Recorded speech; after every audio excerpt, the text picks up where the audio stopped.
right, thank you for joining us.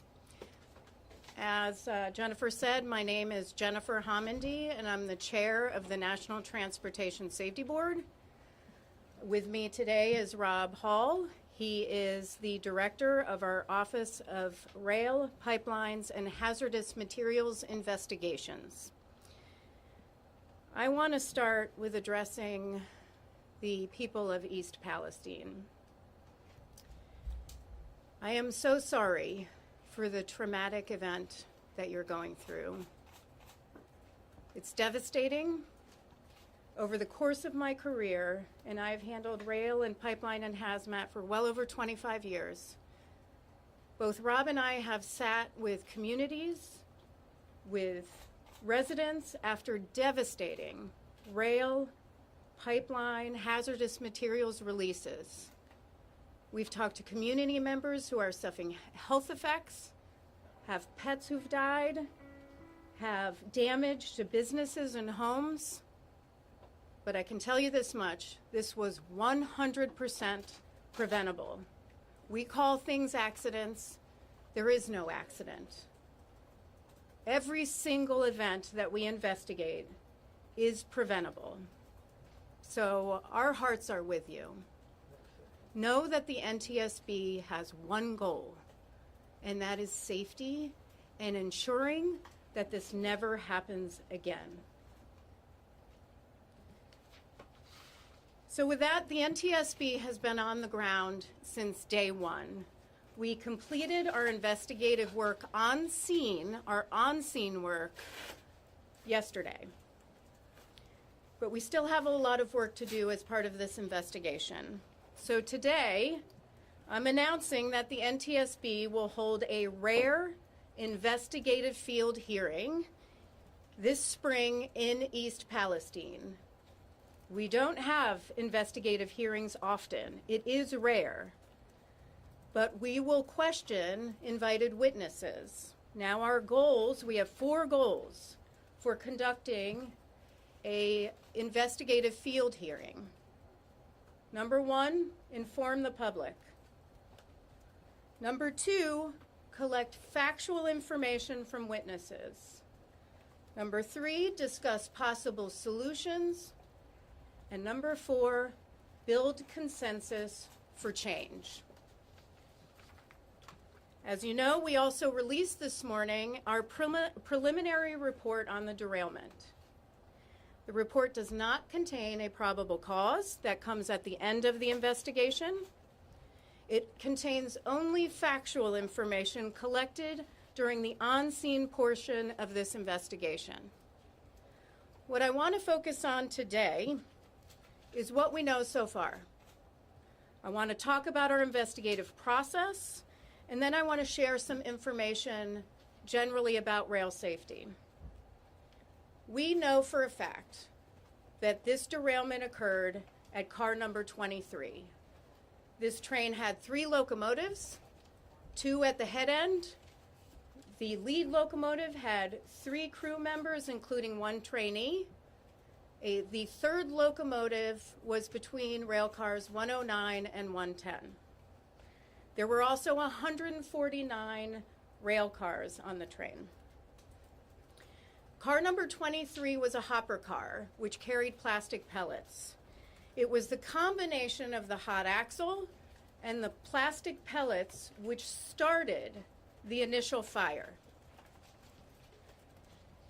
Now, the train passed 3 Wayside defect detectors, which identify overheated bearings and provide an audible warning to train crews.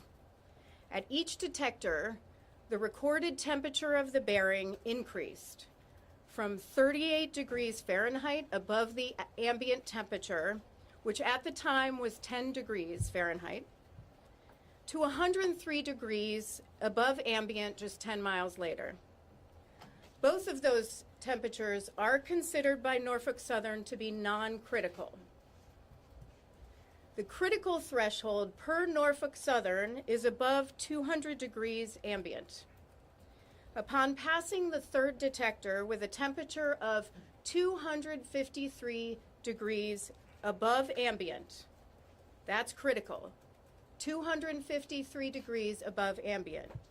A critical audible alarm message sounded, instructing the crew to slow and stop the train to inspect the hot axle, and if warranted, to set car number 23 out.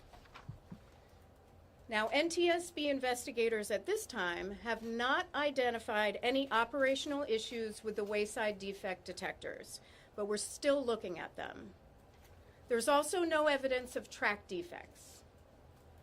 The engineer at the time was following another train and was already in dynamic braking to slow behind the train. So he increased the brake application to further slow and stop the train, meaning he responded immediately. We have no evidence that the crew did anything wrong. And during this deceleration, the wheel bearing failed. Our number 23 derailed, and the train initiated an emergency brake application and came to a stop. So the emergency brake application was triggered by the derail. Now, in total, 38 cars derailed, and a fire ensued which damaged an additional 12 cars. On February 5th, responders mitigated the fire, but five cars, which are designated as 105, DOT 105 specification tank cars, were located near the number 23, which derailed. So we had the 5 vinyl chloride cars. 4 of them were at 26, 27, 28, and 29, and the 5th one was at 53. They were carrying well over 115,000 gallons of vinyl chloride. Now, that continued to concern authorities because the temperature inside one of the tank cars was increasing, which could result in a catastrophic explosion. The critical point is 180 degrees, and at the time, one of the cars was reading 140 degrees. As you know, the responders then scheduled a controlled venting of the 5 vinyl chloride tank cars to release and burn the vinyl chloride. The NTSB had no role in the decision-making or carrying out of the vent and burn. And I want to repeat that. We are not part of the decision-making or the carrying out of the vent and burn. The Federal Railroad Administration has guidance for how to conduct vent and burns. So as part of our investigation, we will evaluate whether the vent and burn was carried out according to that guidance and whether that guidance needs to be updated. With respect to the tank cars, transporting the hazmat, the train consist, that's the list of what's included in the train by car, included 20 hazmat tank cars transporting combustible liquids, mostly lubricants and cooking oil, flammable gas, and the vinyl chloride. 17 of those 20 tank cars were fully loaded. 3 were residue cars. All of those cars were placarded, though the placards were plastic and melted. Aluminum also melts. So we are looking at that situation, and we'll determine whether we recommend something else that could protect placards. Placards are there to tell emergency responders what is on a tank car and what the dangers are to themselves and to others. They are critical in response and in protecting the community. Yesterday, our investigators conducted a detailed damage assessment of the tank cars, including identifying and measuring breaching damages, noting where entire lading was lost, the condition of pressure relief devices, and other service equipment, underframes, and welded attachments. They also secured the top fittings on the vinyl chloride tank cars, including the pressure relief devices, and we're sending those to Texas to be tested. The wheel bearing from car number 23 has also been collected, and that will come to NTSB headquarters. We have a recorder laboratory, and we also have a materials laboratory that will come to our materials laboratory. So here's what we're focused on in this investigation: the wheel set and the bearing.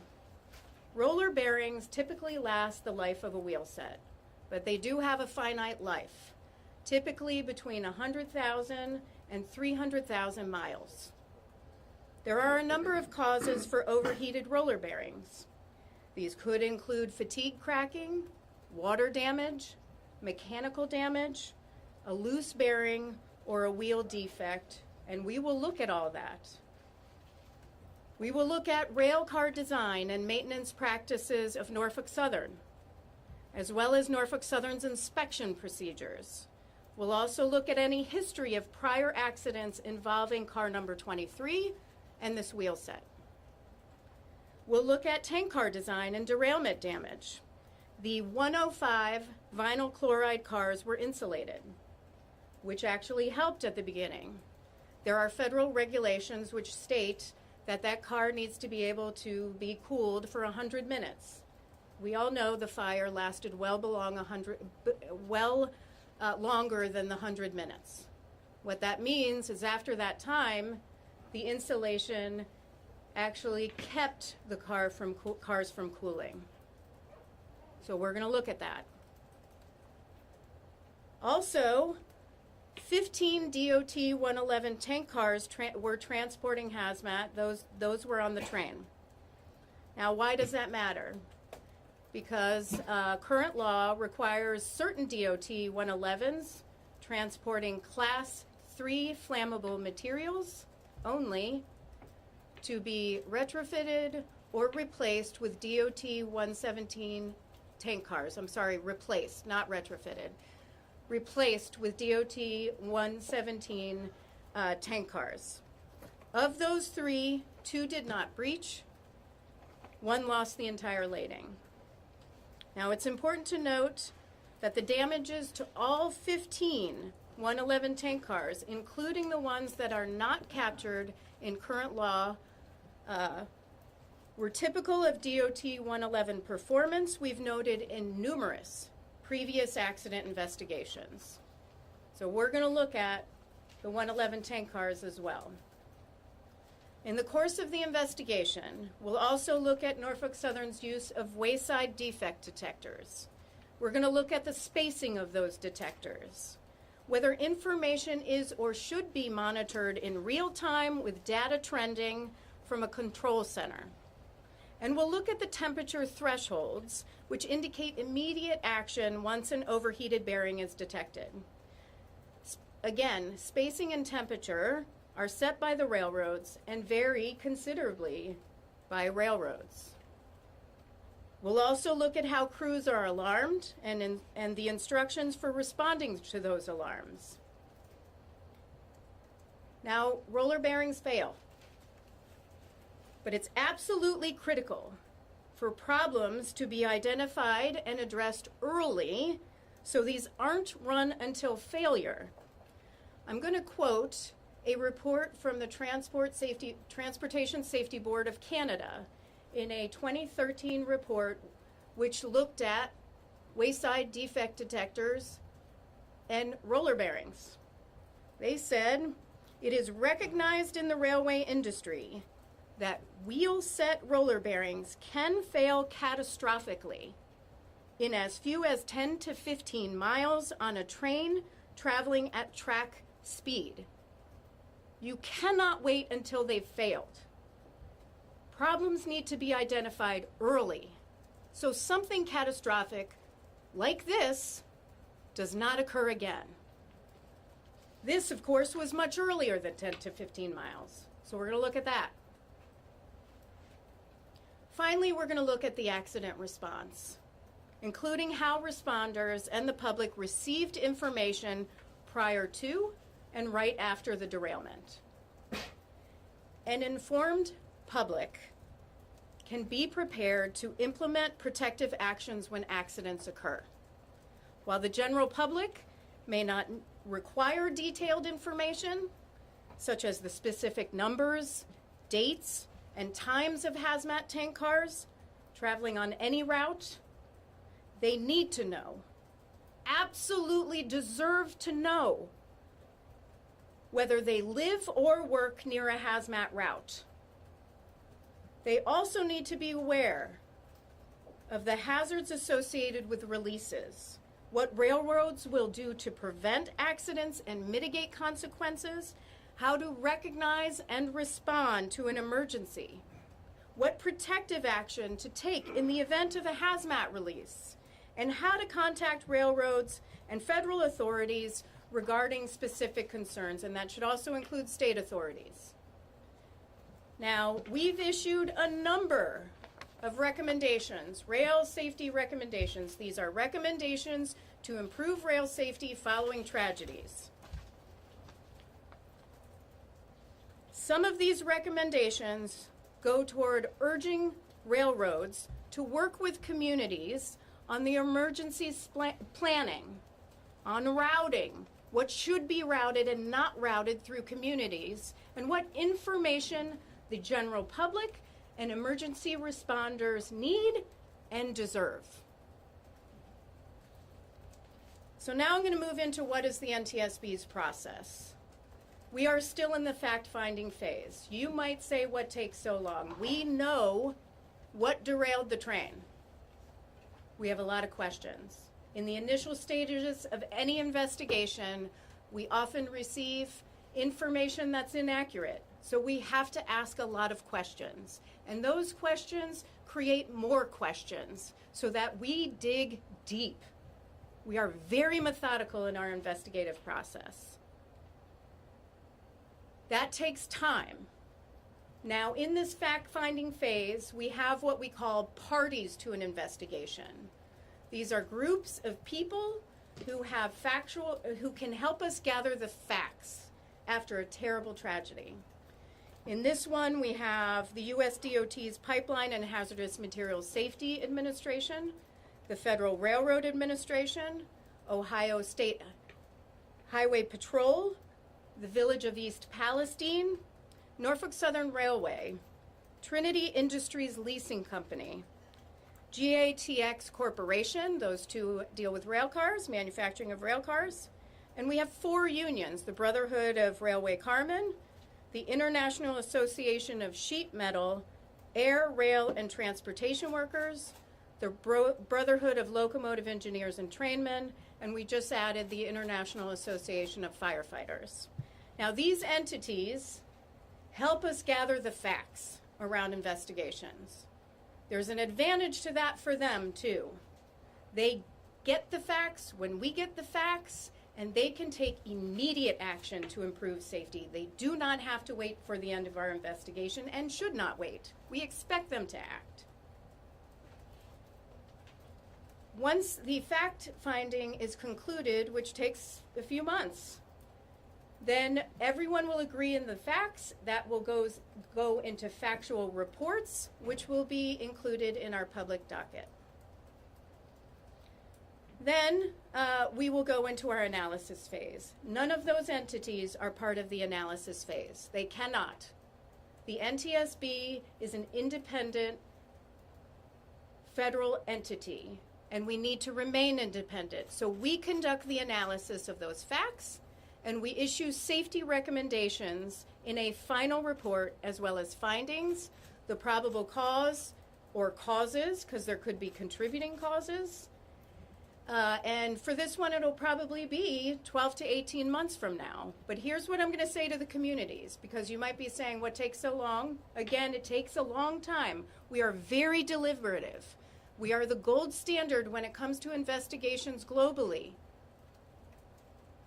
And we are methodical in our approach. But if we see a safety issue that we need addressed immediately, something systemic, we will not hesitate to issue an urgent safety recommendation. We did that just a few months ago, and FAA acted on that immediately, so that process works. And we will not hesitate to do it again, especially in this one. So with that, there is a lot more work to do. So I'm just going to pledge to the community and to others, we never go away. Our whole goal is to improve safety, to issue safety recommendations to prevent this so East Palestine and other communities never experience this again. We will work then, after those safety recommendations are issued, to get those recommendations implemented. There are recommendations we have consistently worked on for 50 years. Positive train control is a great example. We don't give up, and we won't give up on this one. So thank you. I'm going to take questions. Please raise your hand and state your name and your affiliation. Madam Chair? Yes. Sheldon Ingram, WTAE-TV, Pittsburgh's Action News 4. The fact that the crew didn't try to stop the train until it reached that critical stage, does that suggest a system-wide failure, that they weren't alerted or didn't react sooner than when it reached 253 degrees? So the question is, why did the crew not react after the first two Wayside detectors, where it was identified 38 degrees above ambient temperature, which was 10 degrees at the time, and then 103 degrees. They did not react till 253. Those two initial temperatures are designated by Norfolk Southern as non-critical. The information they receive is they don't have to do anything, so they were following procedures. Once they got the critical alarm of 253, they took immediate action.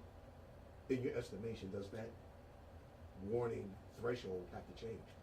We're going to look, so the question is, does that warning threshold have to change? The warning threshold is set by railroads, and again, it varies by railroad. We're going to look at that and see if that threshold should change. That's going to be one of our priorities in this investigation. Tom. Tom Costello with NBC News. Is there any suggestion yet what actually caused the overheating? You said there's a list of possibilities, but is there any leading candidate what was causing this overheating with the bearings and potentially then the axle? The question is what was causing the overheating of the bearing and therefore the axle? It's a great question, and it's something we have to look at as part of this investigation. Right now, we've collected information that we need on scene, the type of information that goes away when we release all the rail cars and when we release the scene. But that is exactly what we have to look at. I'll tell you one thing. We have one of our incredibly skilled investigators looking for other cameras along the route, just to see if we could see other things. There was that one video that was aired. We want to see if there are other ones, because what we're getting from the defect detectors, we want to make sure, does that match up? So we're digging into that. Amanda. Hi, Amanda from ABC News. Thank you so much. Back to the wheel bearings. That increase in temperature over that short distance, does that raise alarm bells to you? And was it too late by the time the crew was notified? And why are those standards not set by the government? Was it too late by the time they were notified of 253 degrees Fahrenheit? And is that something that should be set by the government? I will tell you that had there been a detector earlier, it would not have, that derailment may not have occurred. But that's something we have to look at. And we'll have to look at lack of federal regulation, see if there's any guidance from the Association of American Railroads on that and what they follow. But that is definitely something we have to look at, because there is a great amount of variance between different railroads. Does that answer your question? Thank you. Alan. Hi, thank you very much. Alan Levin with Bloomberg News. I'm interested in these wheel bearing detectors, or hot box detectors, I guess. Have you done investigations in the past in which those were causal? And do you have any existing recommendations on them? Do you want to answer that, Rob? I'm going to not stumble over here. Go ahead. No, go. We Sure, do not go have ahead. Go over here. Sorry. We don't have any current recommendations on those. I would point out that the hot box detector would not be causal. The cause is the bearing overheating. There are other detectors as well in addition to hot box. They do use acoustic detectors to detect noisy bearings, which is another indication of a failure. So, But no investigations in which the hot box was part of that chain. at least not in the last decade. Blair Miller with Cox Media Group here in DC. We talked about the testing of the equipment, whether it's in Texas or here. How important, how key will that be in your investigation? The question is how important the testing of the different components that we have identified for further evaluation, how key that is to our investigation. Incredibly key. We want to see what caused that wheel bearing to fail. And then we want to see how those top fittings performed on the vinyl chloride tank cars. So that will be key to those will be key to our investigation. Ian Duncan with the Washington Post. I have just Hi, another Ian. question on the thresholds. I saw some reporting this morning that 95-degree difference between the bearings on each side of the train is a common threshold. It looks like Norfolk Southern set that at 115. I think there was potentially a greater than 95-degree difference at the second detector. But I don't So know.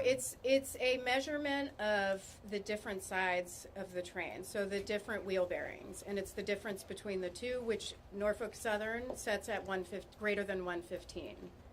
So the 103 would not have been critical for them.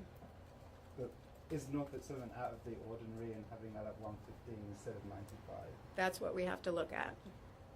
Again, each railroad sets a different threshold, and we've seen different variances. I mentioned that Transport Canada report from 2013. CP and the Transport Canada notes the differences between how Canadian Pacific and Canadian National designate their thresholds and designate where wayside detectors are. I'm so sorry, could you maybe paint a picture for us? Is this a box, an infrared box on the side of the tracks that the train goes by? I guess I'm trying to visualize how exactly this works. And I'm picturing a box with an infrared scanner that is reading the undercarriage of the train. Is that accurate? Yeah, it actually points up, but I will let our experts. Yeah, that's essentially what it is.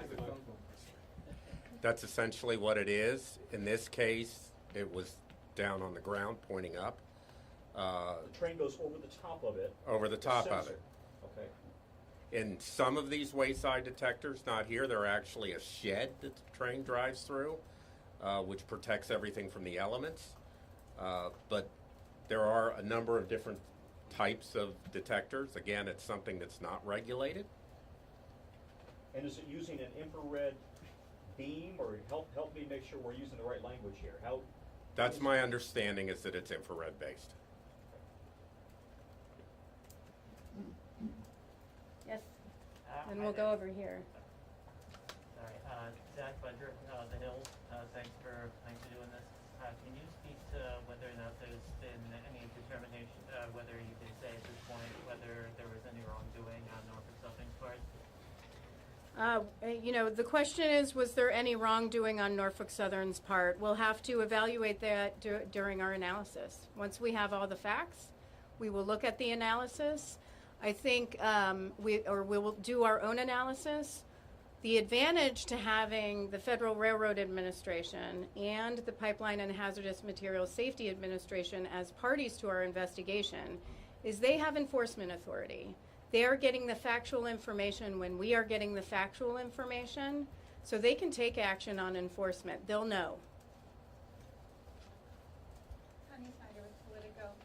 It seems from your report and what you said here that the engineer braked and then the automatic emergency braking kicked in, and then they got out and visually saw that the train had derailed and that there was a fire. Was there no other way for them to be alerted that the train had derailed and that there was a fire which seemed to have happened before they got out of the train. So the question is on the sequence of events. Once the train crew was alerted to the high temperature, they get an alert in the locomotive cab. In this situation, they were already in braking mode because of a train in front of them. So they began to slow the train and stop the train, but then the derailment occurred, and that engaged the emergency brake application. The notification comes directly to the cab of the locomotive and tells them. We're going to look at the notifications and how that comes across, and Norfolk Southern's policies and for notification to rail crews. I will tell you it's standard. Rail crews disconnected the locomotive from the cars that were burning and moved up about a mile to protect themselves. That is standard as part of railroad operations. Yes, hi, Hopian with AP. I was wondering if you could elaborate a bit on your statement early in the beginning where you say this was 100% preventable. I know that there are many areas of investigation. The report, to some degree, was indicating many things worked as they should under the current guidelines. So can you expand a bit about what gives you that certainty about this being 100% preventable? The question is, what gives me the certainty that this was 100% preventable? We've never seen an accident that isn't preventable. And I actually think that I don't like the word accident. I hate to use it. Nothing is an accident. And so, when it comes to prevention, it could be actions on the railroad's part for maybe not having more conservative policies on thresholds, or it could be some sort of problem with the wheel bearing that could have been addressed earlier. Those are just examples. We don't know that yet. We are still conducting our fact-finding portion of the investigation, but we will know that at some point. That's when we issue the probable cause, and there's often not just one probable cause, which is this derailed. It's usually a number of contributing factors a number of factors that contributed to that derailment. A quick follow-up, if I may. I was just wondering if you could talk about the level of cooperation NTSB has been getting from the parties. I know that in certain instances, sometimes rare, that you issue subpoenas. Is that something that you might foresee at some stage in the process? So the question is, what is the cooperation between the NTSB and the parties to our investigation, and whether we foresee having to issue subpoenas? At this time, I don't foresee having to issue subpoenas. We are having excellent cooperation with all the parties to our investigation. We're getting what we've asked for thus far. So far, so good. That can always change. But we do have an established relationship with all these entities, and we are hopeful that will continue throughout the course of this investigation. Eric Gazelle, Wall Street Journal. So, do we have any indication as to why so many rail cars derailed? Like 38 on a train of 149 seems like a large quantity. Is there any evidence to suggest why so many derailed in this particular incident? I mean, we'll look at the question is why so many cars derailed. 38 derailed in the accident scenario. This is something we've seen before. There are different forces in play when a train is braking and moving, and we often see bunching up of rail cars. This is, unfortunate, but yes, that's what we see. Hi, Ashwarya Kavi, New York Times. What specifically are you investigating as preventable, both for the accident and for the impact to the community? What are we investigating that's preventable? Pretty much everything about this accident. It's everything from the wheel bearing to the rail cars to the tank cars to the actions of federal entities or inaction of federal entities. We'll look at state entities. We'll look at locals. Especially with emergency response and information they did or did not have, likely did not have. And we'll look at Norfolk Southern, their policies. So there are often a lot of considerations in what goes into what is preventable. There is usually far more than one thing. Madam Chair, can I ask two quick questions? One of them, I'm wondering, did the crew know that the temperature was increasing? When they went over the first two hot box detectors, is there any reading for them telling them it's getting hotter? Just be aware that it's getting hotter, even if it did not yet rise to the level of alert? That's the first question. The second one is, you of course are an investigative body and you offer recommendations. You are not a regulator. You can't force change on any participant. And yet this has been an industry that you have tried for many years to bring a little bit more regulatory safety controls, and then Congress has at times kind of undermined those initiatives that the DOT under previous administrations had tried to enact. I'm just wondering your level of frustration. You said you're committed to going forward here, but your level of frustration that this has been in many ways something that for decades you, the FRA, Congress has looked at, and yet not a lot of progress. So again, those two questions, if you don't mind. I'm going to let you answer the first one. If you can repeat the question, then I'll do the second one. Did the crew have any knowledge that the temperature was rising as they went over the first two hot box detectors?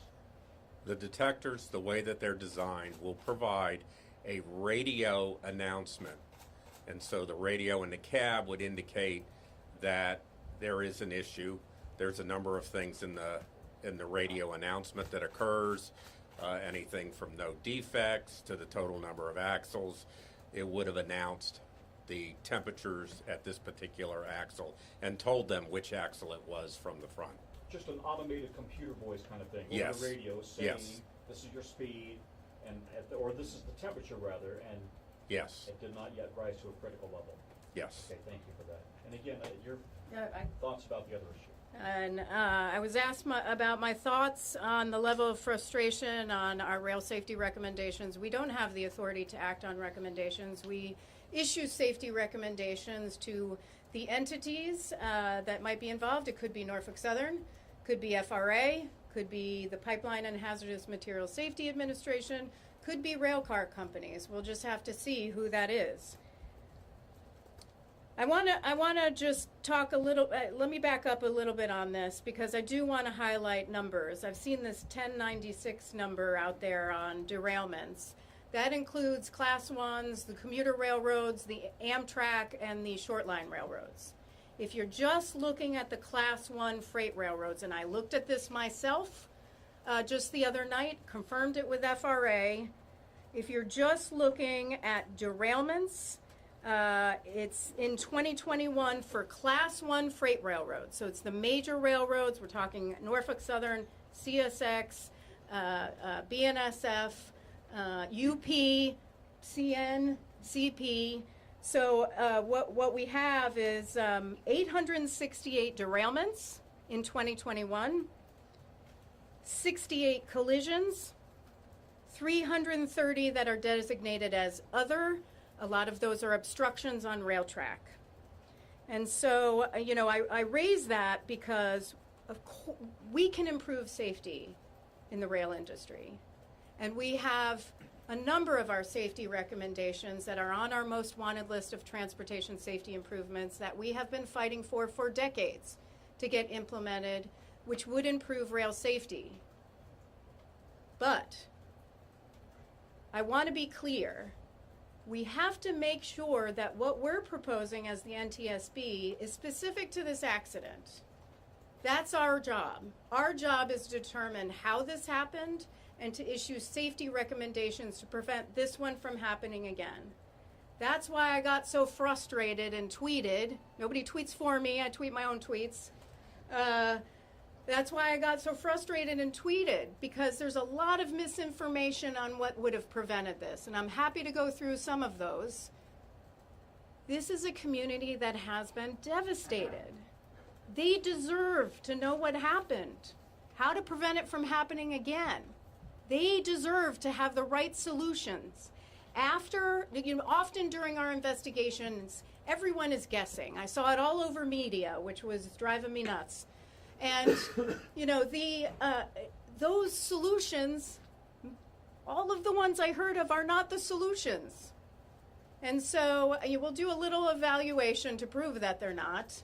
But I get frustrated because what happens is everybody jumps to those solutions, and then when we issue our final report, we get ignored. That is frustrating. So when we issue our final recommendations, I want Norfolk Southern to act if they get one. I want FRA and PHMSA to act if they get some. I want others to. We need action on what would prevent that from happening again. That is our goal. Yeah, James from Fox. I just want to get an understanding of the timeline in terms of the toxic chemical release. Was the NTSB notified immediately afterwards, or when exactly was NTSB notified that there was potentially this mild chloride release? And do we have an exact time of understanding of when that became apparent to the first responders also coming on scene? Because that's what has not been shown in the preliminary report. The question is, when were we notified of the derailment? I am going to let Rob answer this question, but I'm going to start with, we do have a response operations center that works 24/7. Dedicated professionals that are monitoring social media. They have television screens. They get input from the National Response Center, which is where the railroads and others are supposed to report any type of tragedy. But for this one, I will let Rob address the specific question. And specifically at the moment where the toxic chemicals released, when were you notified and the community as well? So our notification would be the notification with the accident. There is, the Coast Guard operates a National Response Center, which you can think of as a 911 for the country. All the railroads have to report to these accidents to that Coast Guard center, who then reports that to our own response operations center. And that, through that, we get the notification. In this particular case, I think it was about an hour for the notification. So with regard to the toxic chemicals, we're notified of the derailment and the fact that there's a fire with it. I mean, that's the extent of the notification to us. The first responders, they're the ones that get to the scene and they look for those placards so that they can make sure the community is safe.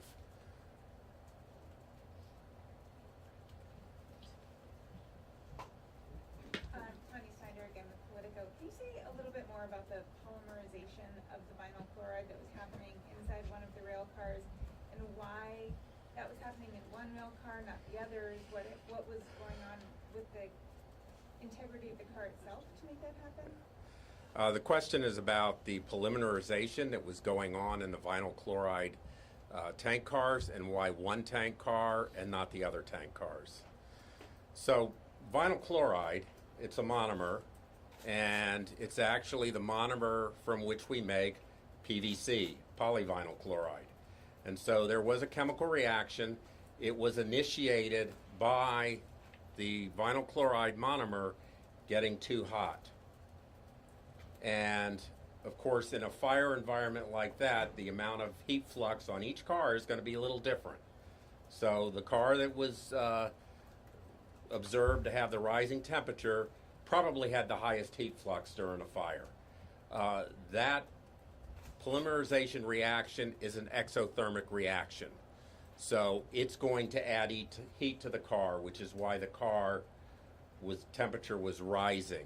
It does reach a point where the temperature added by the reaction actually causes the reaction to speed up. So the rising temperature causes the reaction to speed up, which causes the temperature to rise more, and you reach what they refer to as a runaway reaction. And that's what that 180 degrees, you want to stay below that so you don't get into a situation of a runaway reaction. That was the big concern, that would go to a runaway reaction. I want to call on somebody who has not been called on yet. Hi, Brian McGill, Wall Street Journal. I want to talk about the plastic pellets that caught fire with hot axles. Did that happen before the derailment or after you guys know when? No, the question is, when did the plastic pellets, when was the fire initiated with the plastic pellets? That was after the derailment. You know which axle was on 23? Front or? Front or which axle? Go ahead. The car 23 was the car carrying the plastic pellets, the car with the hot axle. I actually don't know whether it was the front axle or the rear axle at this point. Sir, the one in front. Yes. Hi, Rashad Hudson, Nexstar Media. Can you speak a little bit more about the rare investigative field hearing you plan to hold? What do you plan to learn, and will you make sure that Norfolk Southern is there to hear concerns from community members?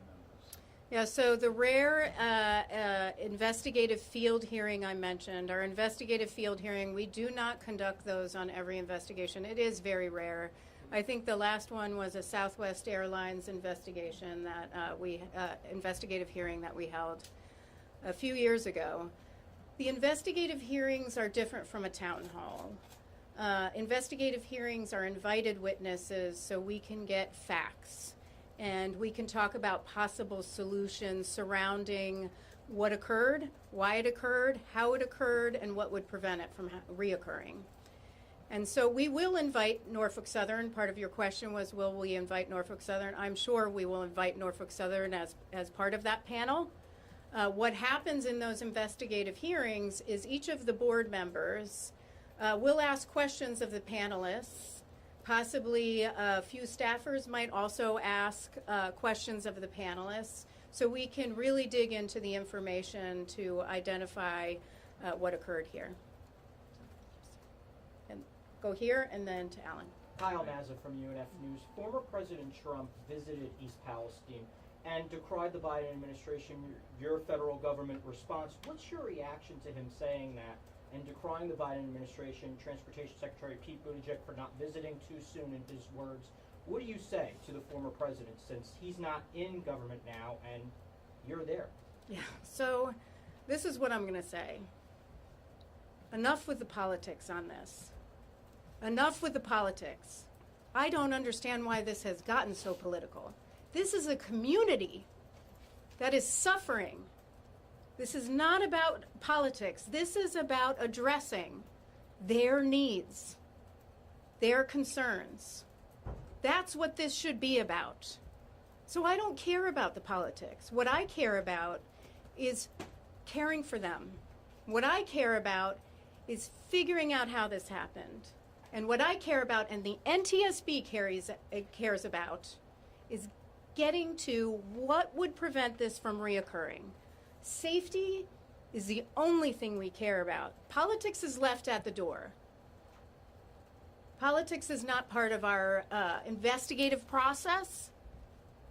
Our credibility rests on us carrying out an objective, thorough investigation, and that's what we'll do here. Thank you for the question. Thank you. Sir. Yes, hi. Thank you. Greg Wallace at CNN. I imagine there's trains of this length, composition, with these type of contents traveling into communities around the country every day. Are you concerned about that, nervous about that? What are your thoughts on that? Well, I do have some data on the train length and weight. For this one, the train was 9,309 feet long and 17,977 tons in weight. The question is, am I concerned about that? I'm concerned about any train that transports a hazardous material or could negatively impact a community, just like I'm concerned about other modes of transportation. This is why the NTSB exists, so that we can get to zero in all modes of transportation to improve safety over time. I think we've been part of that, but we also have a long way to go, and we'll continue on in those efforts. So I'm always nervous, of course, and I care for we all care for the communities because we work with them afterwards, but we need to make sure that after these tragedies, because I go back to our recommendations and something Tom asked about, It is frustrating when our recommendations don't get implemented, and I tell you, it's particularly frustrating for our investigators when they go to another accident scene and say, I saw this on this one. Why wasn't it addressed? Sometimes our recommendations are not implemented. That is frustrating. If they were, those numbers I read you would be much lower. 2 more questions? Can I ask a follow-up to that? Go for it. Thank you. On the braking specifically, the report mentioned that the brake application puts on some heat. Are you at all concerned that the brake application, whether it was over a distance or immediately then, may have increased the temperature and led to the overheating axle superheating? I'm going to allow you to answer that.